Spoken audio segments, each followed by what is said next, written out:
I'm amazed you can hear that. Yeah. You have time for one or two more? Yeah, sure. Yeah.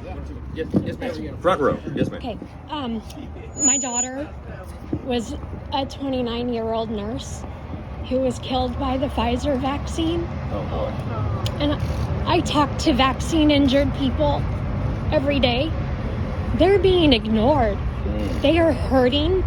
They aren't getting disability. They aren't getting help from anybody. What are we going to do about this? I'm so sorry. Y'all couldn't hear that back here, but her daughter is 29, passed away as a complication of the Pfizer vaccine. Is that right? The COVID vaccine? It is an issue around the country, and it hasn't been given the due attention that it needs. We'll have some hearings in the new Congress about that to figure out who's responsible and why. Was there adequate warning and all the rest? It's affected a lot of families around the country. So I'm so sorry for your loss. Thank you. So sorry. I'm a pharmacist. I saw the warnings. Yeah. They were out there. I was censored.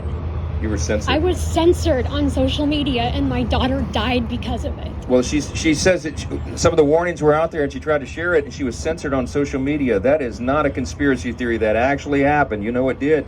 In fact, there was a big court case that came out on July 4th, not this year, but previous year, 143 pages. The Western District of Louisiana, a federal court looked at all the evidence, and they said that the White House, the Biden-Harris White House, were working with the big tech platforms in Silicon Valley, meeting with them almost weekly through the FBI field office out there, a guy named Elvis Chan. You can Google this, okay? Well, maybe not Google. You can find it elsewhere. But they censored and silenced different viewpoints on the COVID vaccine, the dangers of it, and all that. It's all detailed in this long court opinion. He said the censorship was so great that it was dystopian in its scope. It was like it's some sort of. He said it was the greatest violation of free speech in the history of the First Amendment. Okay, so that's real. It really did happen, and real people suffered because of it.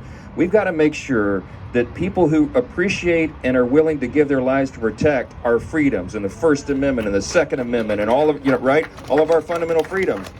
Those are the people in charge of these decisions, not the big state government elitists. And that's what happened, and that's the problem. And people literally died because of it. And I'm so sorry for your loss. So this guy will fight for those freedoms every single day. You know that. I promise you that. Yes, sir, over here.